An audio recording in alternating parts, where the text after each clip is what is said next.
It's Tessa Virtue here, and hi everyone. I think it was muted there. It's Tessa Virtue, and I would like to welcome you to the fall edition of Team Canada Champion Chats. I'm thrilled to have you all tuning in today, and I'm so happy to be your host for today's special live chat event. As you know, this fall we officially kicked off the journey to the 2021 Summer Games, and we couldn't be happier to have you all join us on the road to Tokyo. For those of you who aren't aware, the Olympics and Paralympics normally occur every 4 years, going back and forth between summer and winter.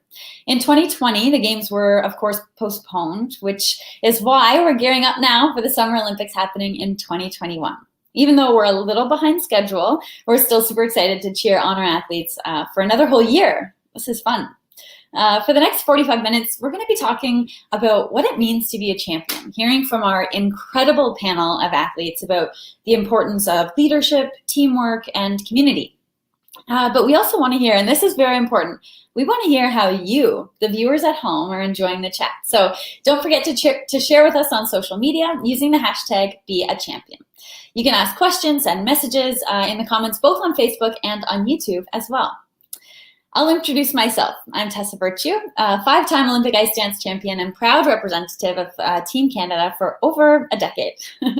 I'll pass it over to our athletes now. I have to say, we have an incredible panel here of some fierce, strong, resilient women, and I couldn't be more excited for the chat. It's going to be really inspiring. So, and these may be familiar faces to some of you who have completed the Team Canada Champion Chat activities or challenges over the past 4 weeks. But let's take a moment nonetheless to say hi to our Olympic and Paralympic athletes joining us. So Ohenewa, let's start with you. Hello. I am so excited to be here. So of course, my name is Ohenewa Akuffo. My sport of choice, wrestling. And I got an opportunity to represent Canada at the Olympic Games. I came second in the world, Commonwealth Games, Paralympic, just many different games. But there's one really cool thing that people don't know about me.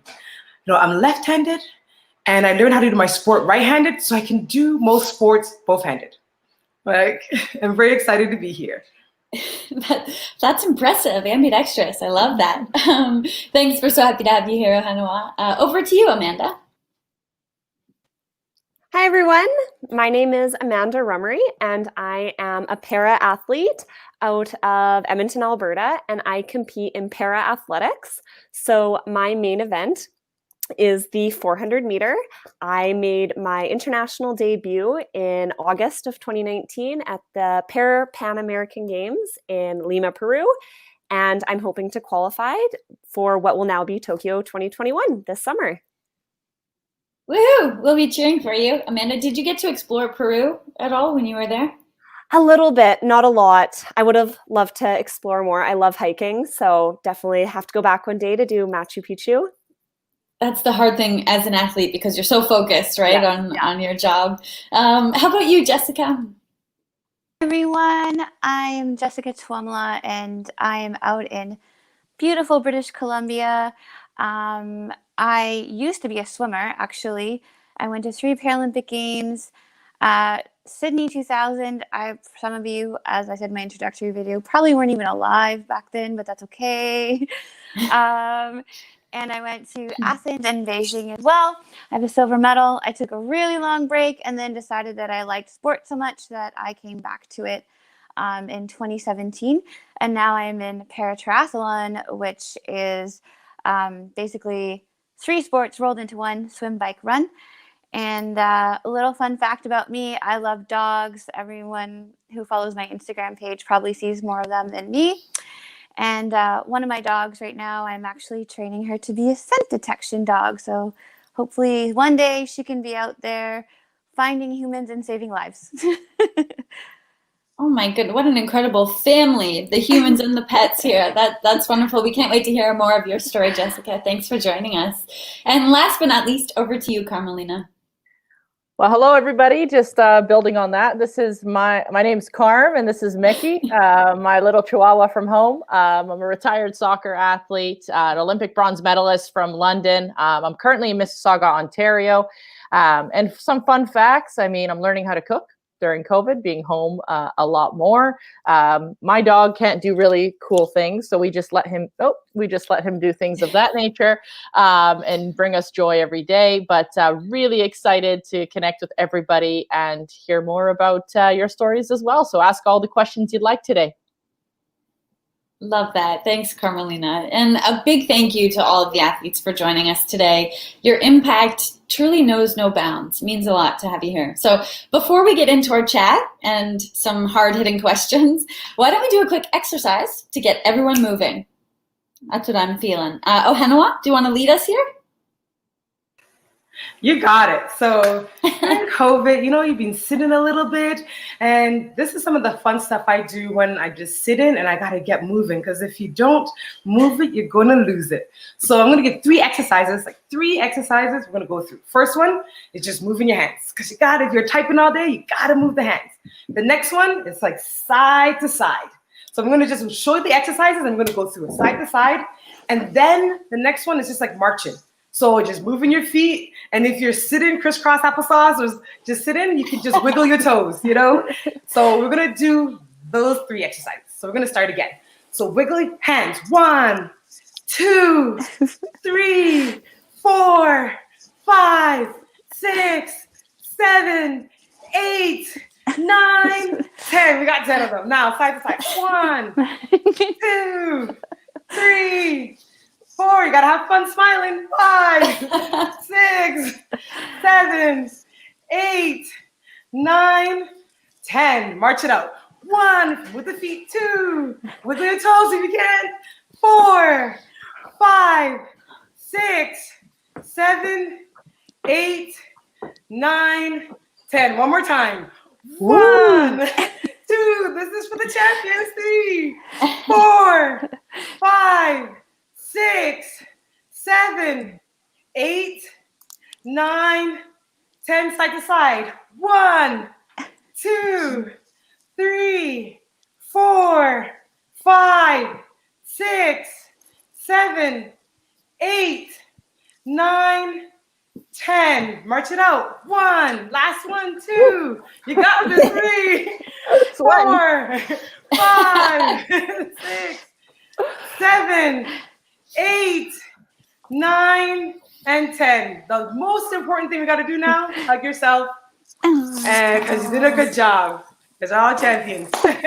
Love it. We need some Team Canada champion chats, like sweatbands, some little towels. Thanks so much. I feel loose and ready to go. So I hope everyone does too, tuning in. Okay, let's get to it. Today, we are focusing on how we work together to achieve something and work towards a common goal, because when we have a common vision and a shared vision, it is oh so powerful. And with everything that's been going on in the world, we need leaders and we need role models in our communities. We need teamwork. How do you see your impact in the world? In sport, we think about these topics a lot, and I mean a lot. When we're part of a team, like the Canadian Olympic or Paralympic team, we're working together to achieve this goal of doing our country proud, of making Canada proud and representing Canada to the best of our ability on the world stage. I know that I'm a team of 2. I was a duo with Scott, my skating partner. And we had about 10 to 15 coaches who also made up our little village. And I remember going to the Olympics and seeing everyone walking around with their Canada gear, that maple leaf, and feeling like we were part of something bigger. And I realized then it wasn't just about ice dance. It wasn't only even about sport. It was about how we could represent our country and what it meant to be Canadian and what it meant to stand on the world stage with the world watching and be truly Canadian, embody the things that make us so proud. So, Carmelina, I'm thinking about you and on a much bigger team. I'd love to hear about your experience. You've practiced teamwork before, but how have you practiced teamwork this fall, through everything, all the chaos that's been happening, and how might students and kids at home also do the same?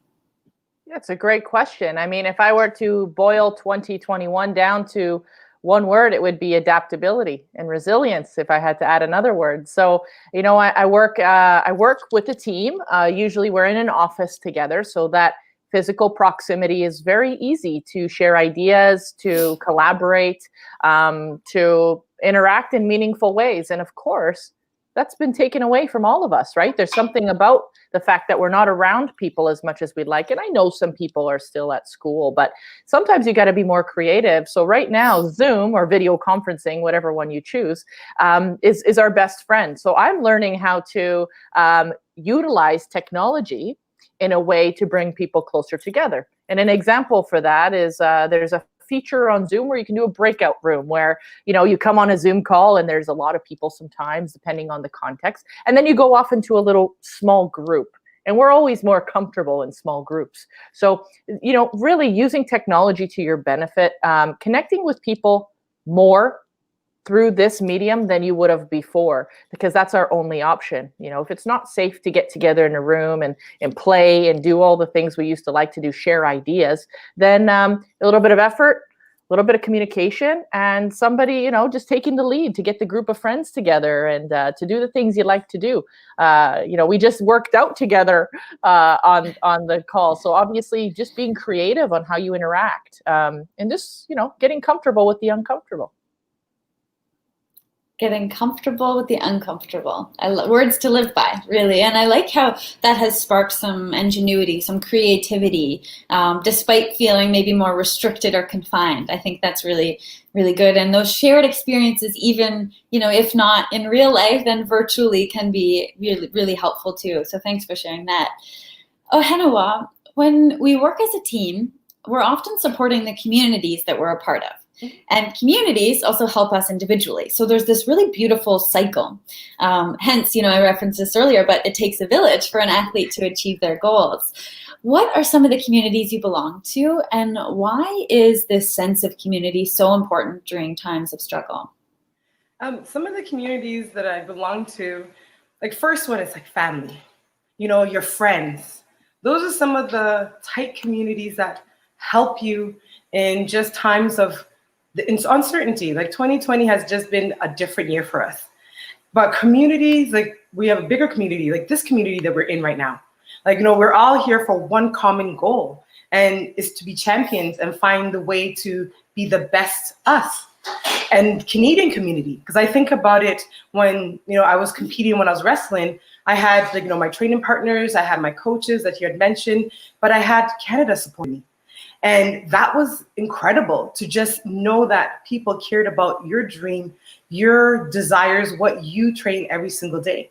But in this time, we have our smaller communities, our bigger communities. But one thing about community that's really important is staying connected. So you may be, being at home on internet with school, or you may be in the classroom, but either or, have you checked in on your friends? Just not seeing somebody, have you, really asked, how are you doing during this time? And if you have something in your heart that you need to share with people, are you keeping it to yourself, or are you sharing with others? So in this time, how do we use our community, or how do we help others help us? And how do we help other people that may be not even struggling, but sometimes you just need a friend to talk to. Somebody that's just gonna be like, how are you doing? How's everything? You're like, I'm doing good, or you know what, this is happening. So community in this time is our friends, our family, just even going out for walks. And sometimes I go out for walks and I'll just smile and just wave. We could be 6, meters apart, but I'm still gonna wave at you and just smile, because that's free to give to somebody else.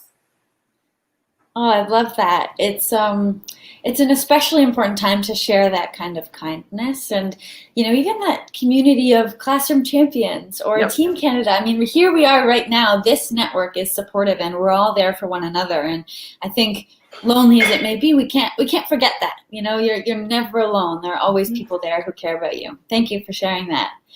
Jessica, you led an activity this month that focused on legacy. It was amazing. How do we look at legacy in sports, do you think? And to add to that, how do you look at legacy in your life outside of sport? So I think I mentioned this before, but when I was first given the topic of legacy, I was a little concerned because it seemed like a very big topic, and I was like, oh no, what is a legacy? And so I actually had to sit down and give it a lot of thought, which was a really cool exercise. And in sitting down and having that kind of, discussion with myself, what is legacy? I started to realize that legacy can be something as big as how do we impact Canada, like the other ladies have been talking about, or how do we impact our friends and family, like was just mentioned. And a legacy can be something as big as, representing your country and doing the best that you can for the country and making it a better place. But it also can be something just as small and as impactful as just smiling and waving at your neighbor when you walk by. You have no idea what kind of day that person is having, and maybe just smiling and waving at them makes their day that much better. And so for me, legacy is about, and we've talked about this already too, being your best self, living your best self, and acting in your life as though what you're doing matters. Just assume that what you're doing matters to other people and to yourself. And, maybe that's walking down the street and, someone, dropped garbage on the street. Instead of being like, oh, blah, blah, blah, someone dropped garbage on the street and being angry about it, just pick it up and throw it out. And that, to me, that is the way that we leave a legacy, is showing kindness and patience and empathy to people and just acting as though what we do matters. What we do matters.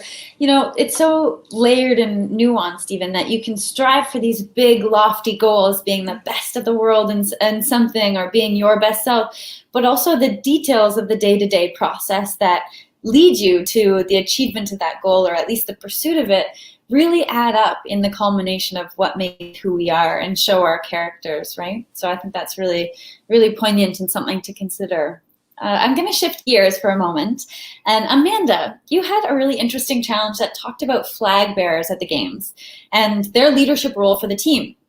Now, Scott and I had the good fortune of being flag bearers together for the 2018 opening ceremonies in Pyeongchang. And I was trying to reflect on that notion. And I actually thought I was looking back to the rest of the team and thinking all the leaders were dispersed in the sea of red and white, and that we were somehow just representing them. But I'm curious, why do you think it's important to look to our leaders and role models in our communities? Yeah, as was mentioned already by all the panel of athletes today, right now with all the uncertainty with COVID, I think we're relying on leaders to be role models and be mentors for us more than ever.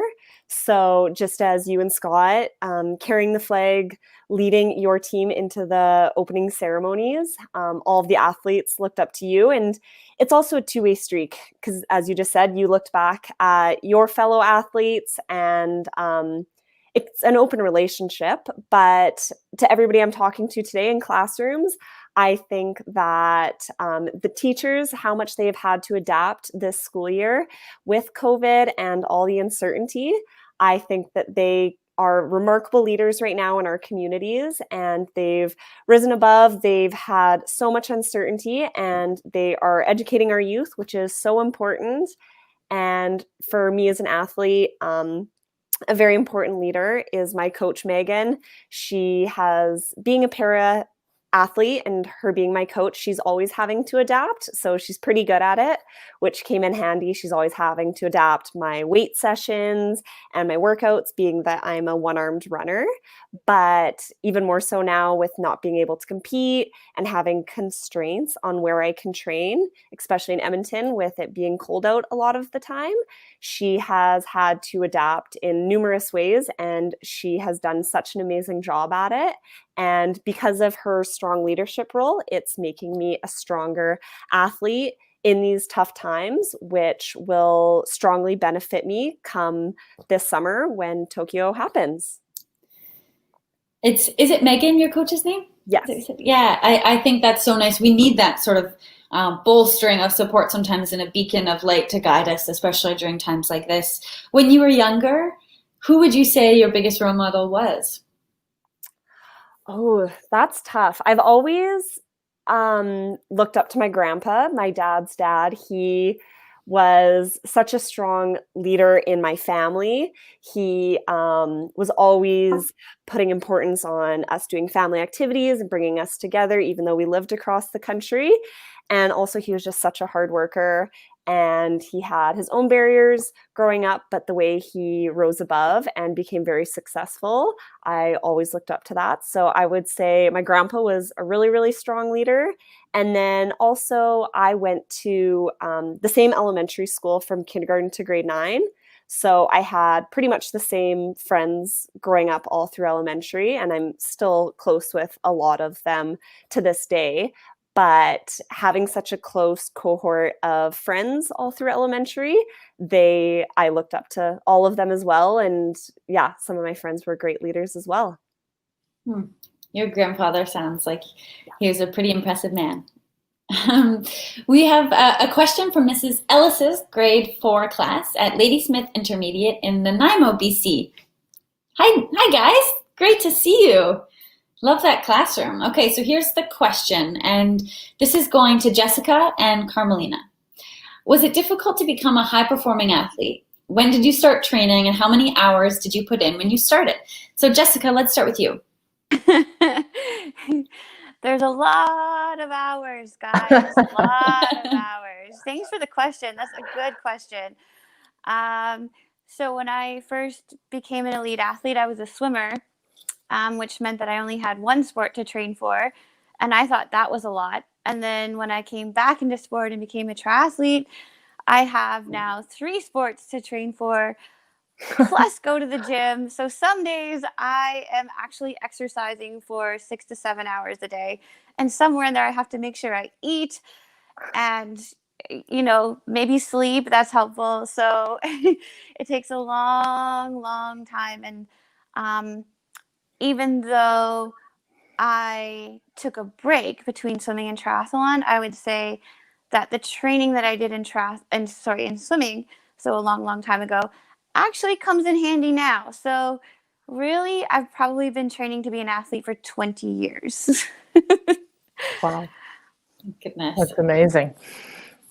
So for me, in terms of high performance, I would say I took pride in enjoying my youth career. I think it's important to have fun for a very long time before, you pick one sport that you focus on. And for me, that was around 16 years old when I would say high performance came into the picture. And what high performance means to me is that you're a little bit more diligent. You're worried about your sleep, your eating, your movement in a way where you're recording it. You're making sure you're disciplined and you're going through your day. So it's a huge commitment.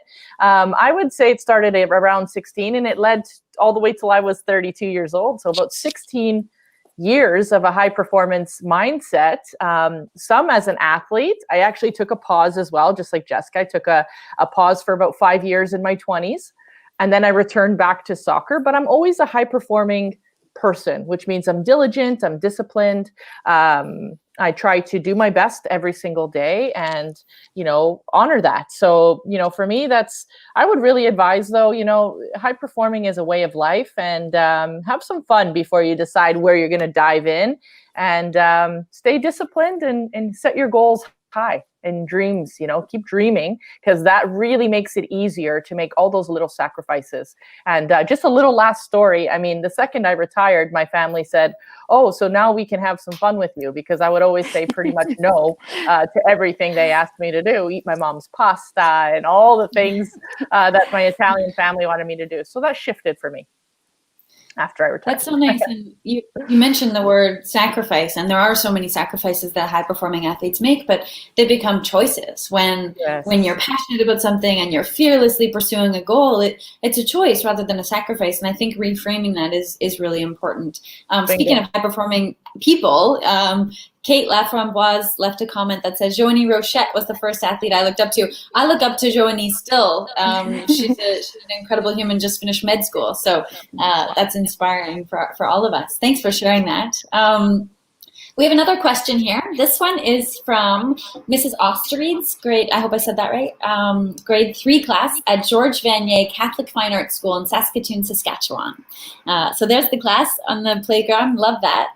The question is, and this is going to Ohenewa first. What is it like being at the Olympic and Paralympic Games? Ohenewa, we'll chat about that. But were there challenges you had to overcome? Yes. So the first thing about being at the Games is an incredible experience. And I'd always look at the Olympic Games are like, as high performance athlete, you have world championships every year, some sports every other year. And the Olympic Games, everybody's world championships is in one place. And the whole entire world is watching, but they're celebrating you. So the first part about the Olympic Games, it's incredible just to be in that atmosphere, to know that everybody is bringing their best and everybody is the best in their country at a certain skill set. So going to the Olympic Games, the first thing was being able to be thankful that, you know what, I got to represent my country, I got to represent my city, I got to, represent my family. But the other side of the Olympic game, the people sometimes don't realize, is we're on a job. We're here working our best to be the best for the one moment. And for my sport, wrestling, it's one day. One day, everything happens. You train for many years for one moment. And there's a lot of things that are out of your control and there's things that are in your control. And you're there working. So I remember after the opening ceremonies, you were there training every day, waiting for your one day. And then, you went, you competed. A good day or a bad day, you still got to be thankful. It's like your attitude of gratitude. So when you're out there watching Olympians or watching, your Canadian athletes, they're bringing their best. And then after that, you go and celebrate other Olympians, other Canadians, other, sports, you go and watch. So the Olympic Games is incredible, but it's just remembering that when we're there, we're working. We're working our hearts out. We're working everything to be the best for Canada. Yeah, it's a balancing act, isn't it? Trying to take it in and enjoy the moment, but also focusing in, as you say, when all of your work comes down to that one critical moment. Mm-hmm. Amanda, how about you? What is that like for you, and what were some of the challenges you had to overcome? Yeah, absolutely. So I haven't been to the Paralympic Games yet, but I was part of the Village, which was at the Pan American Games. And it is definitely a shift. You have a roommate, it's a small room. Your way of life is completely altered when you go stay at these villages. So it's cafeteria style eating. So food is different than what you're used to. You're exposed to all of your competitors, which can be great for building a relationship with them, but also can be intimidating. The people that are excelling, you see them training and you can start doubting yourself. But like was said, you're there training too, and you just have to have trust in your process.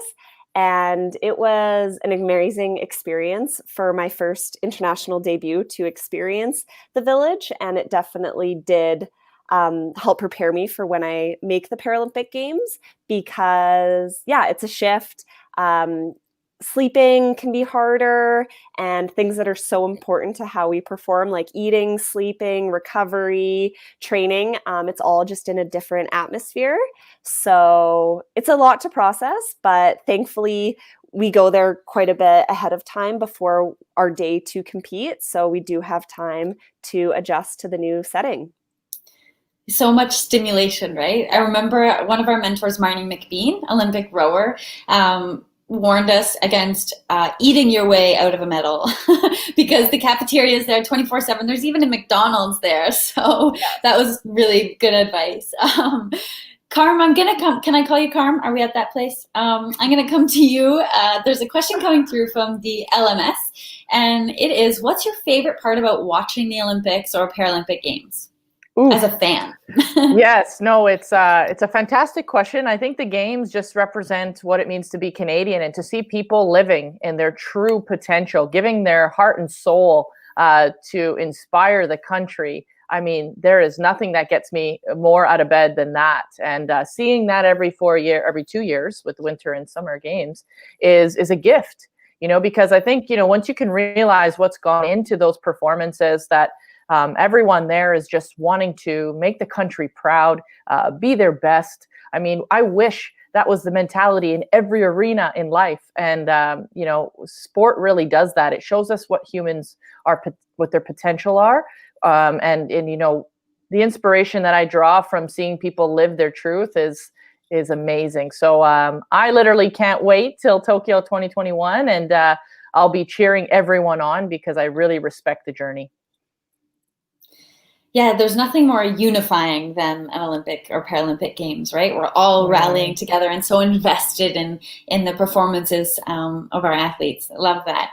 Thanks so much. And thanks to the schools for writing in for those questions. I love it.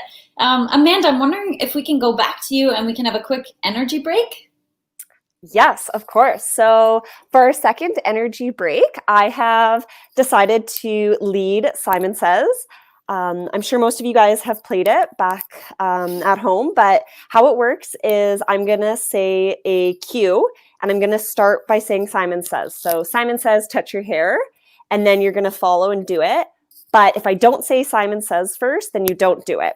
So if everybody wants to stand up, and hopefully everybody can still safely social distance. And if you can't, don't stand up, but we'll just stay in our seats. They can all be done just in the comforts of your desk area. And okay, ready? So I only have one arm, so some of these cues I won't be able to do. I also have plugged in headphones, so there's a bit of a cord, but hopefully you guys will all understand what the cues are and be able to act them out. All ready? Okay. So Simon Says, play air guitar. Oh, and I also didn't say, if I don't say Simon Says and you do it, then you have to sit down. So it's a little competitive, but it's all fun. Okay, so Simon Says, play air guitar one more time. Simon Says, waddle like a penguin. Simon Says, act like a monkey. Simon Says, stand on one foot. Now put your foot down. Did anybody put their foot down? No. If you did, sit down. And now Simon Says, hug yourself. Simon Says, start patting your head. Simon Says, stop. Okay, pat again. And now Simon Says, sit down at your chair. Simon Says, stand up.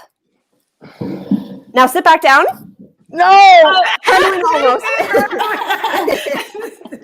Perfect. Now Simon Says, move like a robot. Oh, I'm sitting back down. Yes. Now freeze. Uh-oh. Harder than you think. Instructions. And now Simon Says, wave goodbye. We're not done the chat, but we're done the activity. We're all loose again, and we can keep proceeding with more awesome questions from you guys. Thank you so much. Carmelina, she's working up a sweat. Yeah. Wish we could see all of you at home doing the robot. Yeah. But, thanks for that, Amanda. Loved it.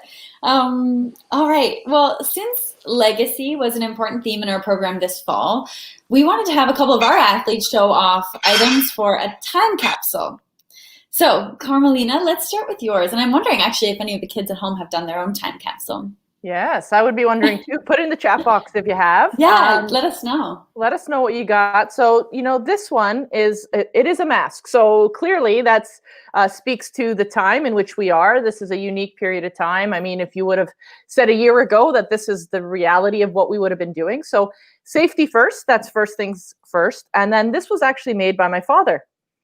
And what he's done is I've always kind of donate, clothes every season, things I won't wear anymore. We donate them up the street, and he's taken a lot of the clothes and he's remade them into very functional masks for our friends and family. And we have, I think, hundreds actually, but this one is really special to me. And the reason it's special to me is because it looks like Wonder Woman.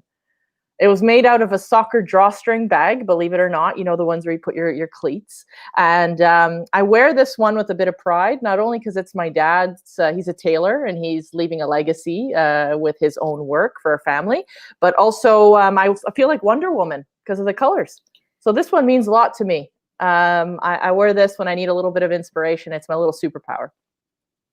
I love that, Carmelina. I took the ice for a whole season trying to be Wonder Woman after seeing Gal Gadot in the movie. So I need one of those masks. I love it. And actually, before we move on to Jessica, Allison Smith says that Ryan and Parker, they're both in grade 2, want to know if you still play soccer. Oh, that is a great question. I actually, not myself, which I need to get back into like co-ed, recreational soccer. That would be super fun.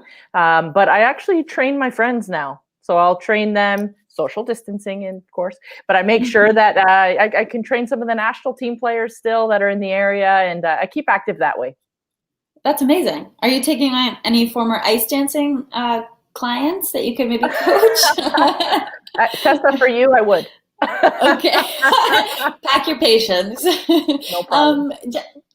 Jessica, can we take a peek at your time capsule? What do you have for us? You can, for sure. And I just got to apologize, guys. My other dog, who is not human sniffing, is contributing to this conversation. I understand the need or the desire to be involved in this. Yeah, exactly. She thinks it's so cool. She wants to talk too. So before I show you guys, I know for sure that there is a classroom that made a time capsule because there's a very special, to me, classroom who's joined us today, and that is actually 2 classrooms out of Superior Heights in Sault Ste. Marie. And hi, Dad. So my dad and his teacher and the rest of the students, everyone there, hope you guys made your time capsule. You guys actually changed mine, inspired mine to change. So I will show you. This is, I don't know if you guys, can we see this, Tessa?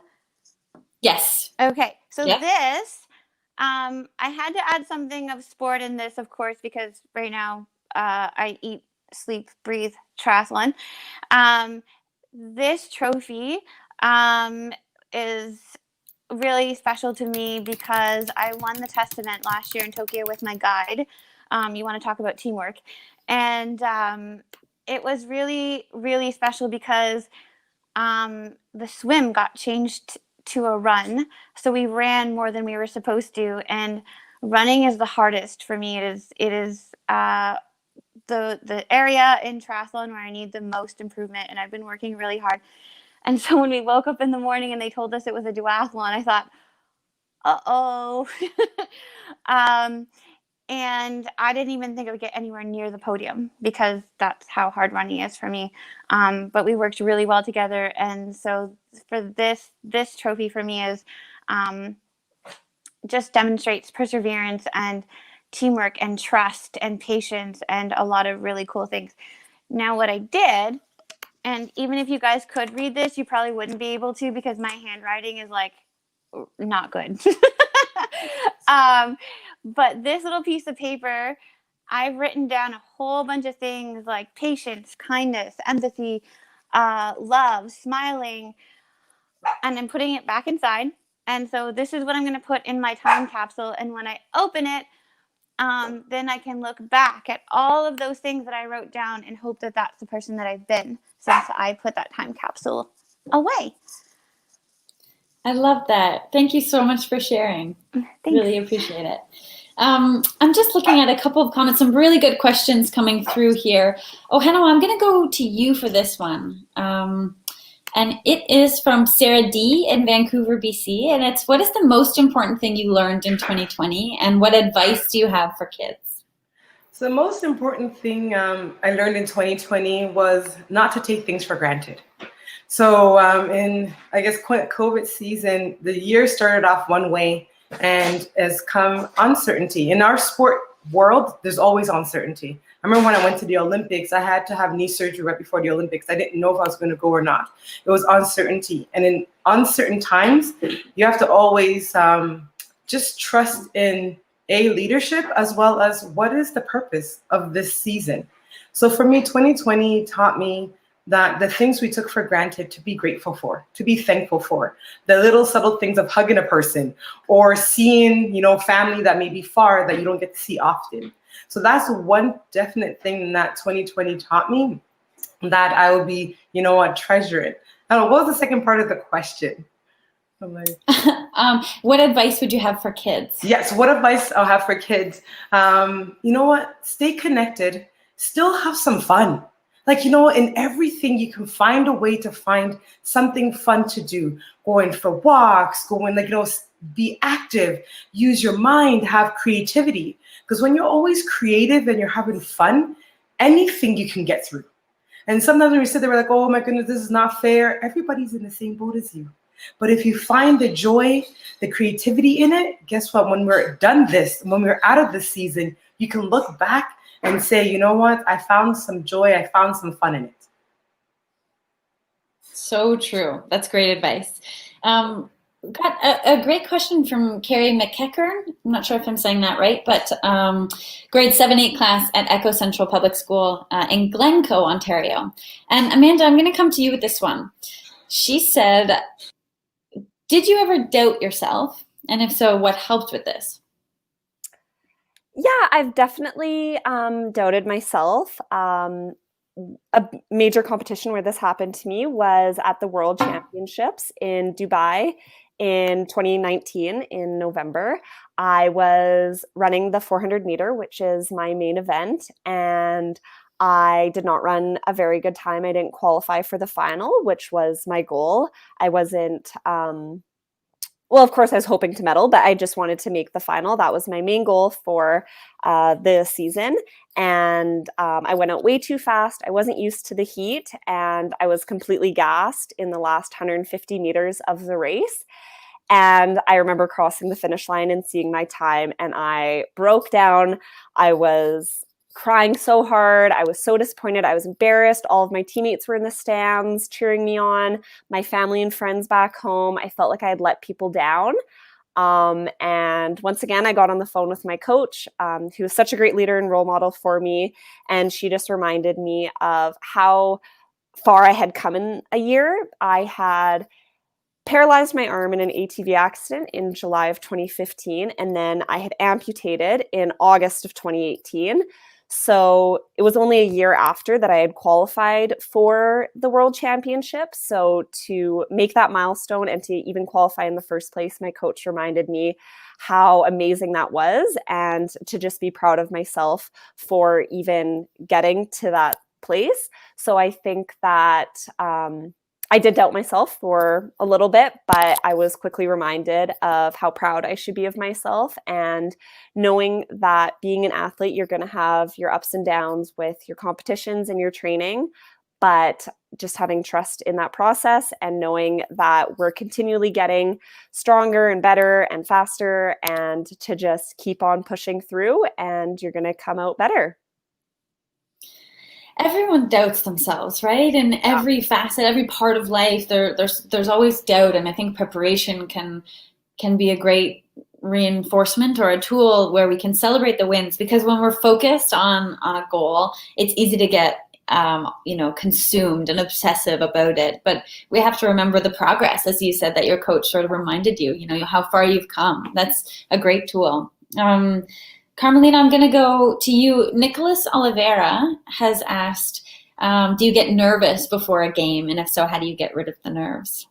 Yeah, Tessa, I think I'll build on what you said. Planning and preparation was my confidence, was the reason I would go into games, making sure I knew what I needed to do.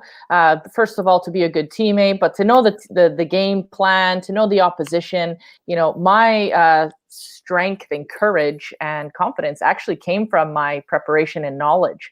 And I put a lot of pride, took a lot of pride in that, but that's very different for everybody. Where do we gain confidence? It's not something you have or don't have. It's a journey. You have to have a relationship with confidence. You need to invest in what makes you confident. You need to know what that is. For me, it was preparation. Some people like to have highlight videos of themselves, right? Showing them at their absolute best and rewatching that like your Hollywood reels, not your horror films, right? So that's one way that some of my teammates would gain confidence. And then for me, the last part of this question is connection to others. Like I always felt stronger with my teammates beside me. So, checking in with them and building that rapport and, feeling as if we were on the same, thought pattern and goals was really, really important to me too. So connection, preparation, and, replay your Hollywood film.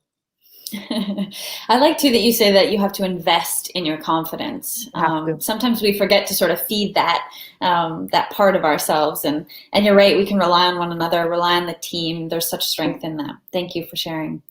Wow, and what an amazing discussion today. Thank you so much again, Ohenewa, Amanda, Carmelina, Jessica.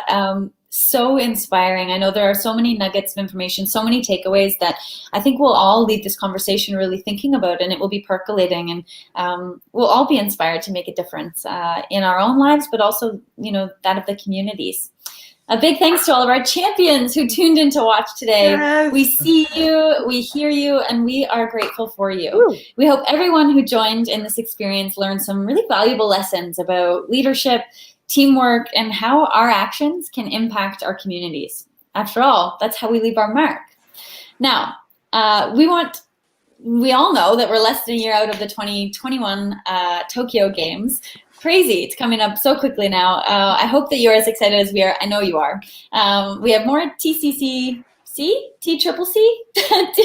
fun to share over the next year on this #Road to Tokyo. So be sure to register at championchats.olympic.ca to join in this journey with us. We can't wait to have you on board. Stay tuned for more Team Canada Champion Chats excitement and our winter chat in 2021. Oh no, winter. In the meantime, check out all the awesome fall activity plans if you haven't already. Thanks to everyone for joining. We'll see you again soon. Thank you. Thank you, everyone. See you. Thanks, everyone. See you.